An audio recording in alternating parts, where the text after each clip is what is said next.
Hello বন্ধুরা, part 1-এ কিভাবে character design করতে হয় তা দেখিয়েছি। আজকে দেখব কিভাবে ব্যাকগ্রাউন্ড ডিজাইন করতে হয়, কার্টুন কিভাবে কথা বলে। বোঝানোর সুবিধার্থে আজকে সোজা করে দেখাবো। তার জন্য প্রথমে চলে যাব আইবিআইএস পেইন্টে। 1280 আর 720 দিয়ে দেব। উপরে রুলার অপশনটাতে ক্লিক করব। এরপর এখানে ক্লিক করে রুলার সিলেক্ট করে নেব। এবার রুলারটাকে ঘুরিয়ে পেজের সাথে সমান করে নেব। লম্বালম্বি একটা দাগ টেনে নেব। এবার উপরে গিয়ে রুলারটাকে অফ করে দেব। হাতের মতো দেখা যাচ্ছে, এখানে ক্লিক করব। এরপর রেক্টেঙ্গেল অপশনটাকে ক্লিক করে দেব। এখন আমরা দরজা আঁকবো, তার জন্য ব্রাউন কালার নিয়ে নেব। এরকম করে একটা দরজার শেপ এঁকে নেব। এখন আমরা কালার অপশনটাতে চলে যাব। কালার অপশনে গিয়ে মন মতো কালার সিলেক্ট করে নেব। যেমন আমরা ব্যাকগ্রাউন্ডটাকে কীরকম কালার করতে চাচ্ছি সেরকম কালার নিয়ে নেব। কালার করার জন্য চলে যাব বাকেট অপশনে। এরপর দেয়াল, দরজা, ফ্লোর এগুলা কালার করে নেব। এখন একটা সোফা নেব, তার জন্য চলে যাব গুগলে গিয়ে লিখব সোফা কার্টুন ইমেজেস।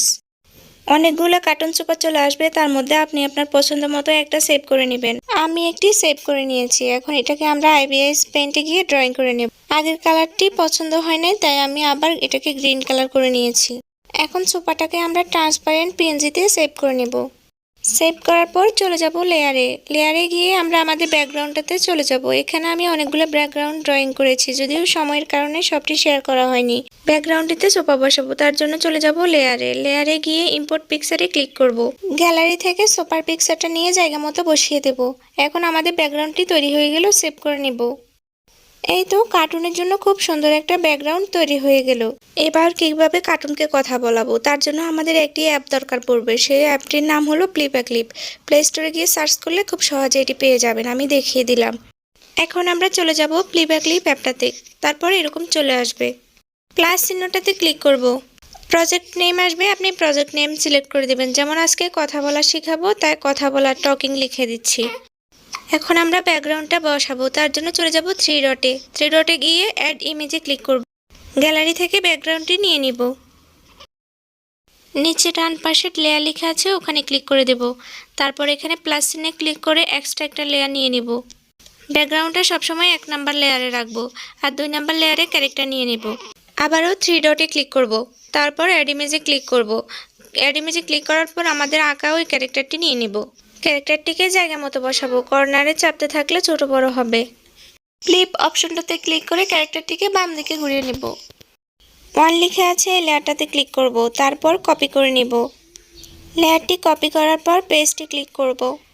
পেস্টে ক্লিক করার পর সেম আরেকটা লেয়ার চলে আসবে। এখন আবার 2 নাম্বার লেয়ারটাতে ক্লিক করে আবারও পেস্টে ক্লিক করব। এখন 3টা লেয়ার হয়ে গেল। চলে যাব 2 নাম্বার লেয়ারে। ক্যারেক্টারটিকে জুম করে নেব।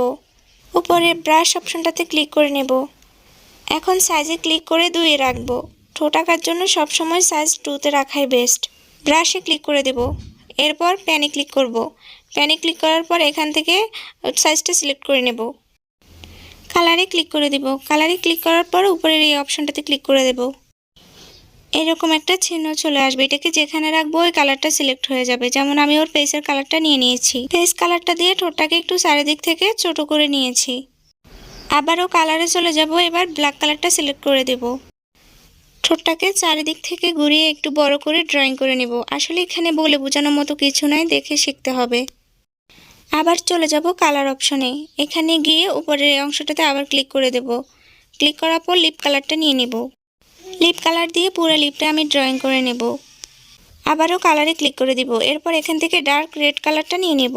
মুখের ভেতরের অংশটা বোঝানোর জন্য ডার্ক রেড কালার দিয়ে আঁকতে থাকবো, এভাবে ঘুরিয়ে ঘুরিয়ে। আঁকা হয়ে গেলে আবার চলে যাব কালার অপশনে। এখান থেকে গিয়ে হোয়াইট কালারটা সিলেক্ট করে নেব। দাঁত বোঝানোর জন্য হোয়াইট কালার দিয়ে একটু লাইন টেনে নেব। এবার দেখুন দূর থেকে দেখতে কেমন লাগতেছে। এবার আমরা চলে যাব 3 নাম্বার লেয়ারটিতে। কালার অপশনে যাব। কালার অপশনে গিয়ে আবার আগের মতো ফেস কালারটা নিয়ে ঠোঁটটাকে ছোট করে এঁকে নেব। ব্ল্যাক কালারটা নিয়ে নিব। তারপর ঠোঁটটাকে ছোট করে এঁকে নেব। 2 নাম্বার লেয়ারের তুলনায় ছোট করে আঁকবো। আগের মতো লিপ কালার নিয়ে ড্রয়িং করে নেব। আবার কালারে গিয়ে ডার্ক রেড কালার দিয়ে ভিতরটা ড্রয়িং করে নেব। হয়ে গেল আমাদের 3টি লেয়ার। এখন আমরা চলে যাব উপরে থ্রি ডটে।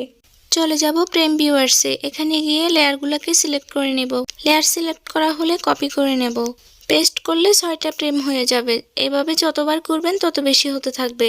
আমি অনেকগুলো ফ্রেম নিয়ে নিয়েছি। এখন ব্যাকে চলে যাব।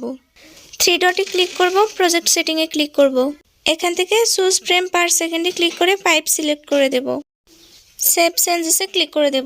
ভিডিওটা প্লে করে দেখব ক্যারেক্টারটি কিভাবে কথা বলতেছে। কথা বলার সময় চোখের পাতা পড়বে, তার জন্য কালারে গিয়ে পেজ কালারটা পিক করে নেব। চোখটাকে পেজ কালার দিয়ে ডেকে নেব। এভাবে দুইটি করা হয়ে গেলে ব্ল্যাক কালার নিয়ে ব্ল্যাক কালার দিয়ে লাইন টেনে নেব। আর এটা করেছি আমরা 10 নাম্বার লেয়ারে। এখানে ক্লিক করব আর চোখের অংশটাকে সিলেক্ট করে নেব। সিলেক্ট করা হয়ে গেলে কপি করে নেব। চোখটা 10 নাম্বার লেয়ারে বন্ধ হলো। এবার 20 নাম্বার লেয়ারে চলে যাব। 20 নাম্বার লেয়ারে গিয়ে আবার চোখ বন্ধ হবে। 20 নাম্বার লেয়ারে এসে পেজটি ক্লিক করে দেব। এভাবে 9-10 ফ্রেম গ্যাপ দিয়ে চোখটাকে ব্লিঙ্ক করাবো। মাথাটাকে একটু নাড়িয়ে দিব, তাতে আরও প্রফেশনাল মনে হবে। আমি চলে যাব 11 নাম্বার লেয়ারে। মাথাটাকে সিলেক্ট করে আগের পজিশন থেকে একটু নিচের দিকে নাড়িয়ে দেব। এটা 11 নাম্বার লেয়ারে করে নিয়েছি। সেম 9-10টা লেয়ার গ্যাপ দিয়ে এভাবে করে নেব। ভিডিওটা প্লে করতেছি। এবার দেখে নিন ফাইনাল রেজাল্ট। মনে হবে না যে এটা ফোন দিয়ে করেছি, মনে হবে যেন পুরো কম্পিউটারে করা। আমি সাধারণত কার্টুনগুলোকে ভিডিওতে এভাবে কথা বলাই। এবার ভিডিওটি সেভ করে নেব। তার জন্য চলে যাব উপরে 3 ডটে, মেক মুভিতে ক্লিক করে দেব। আবারও ক্লিক করে দেব। এখন আমাদের কার্টুনটি গ্যালারিতে সেভ হয়ে যাবে। আমরা যেহেতু ফ্রি ইউজ করতেছি তাই অ্যাপটির ওয়াটারমার্ক ভিডিওতে থেকে যাবে। ওয়াটারমার্ক কিভাবে রিমুভ করবেন সেটাও আমি দেখিয়ে দেব।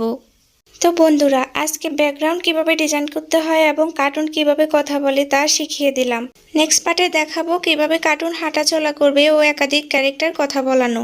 ভিডিওটি দেখে প্র্যাকটিস করতে থাকুন। দেখা হবে পরের ভিডিওতে।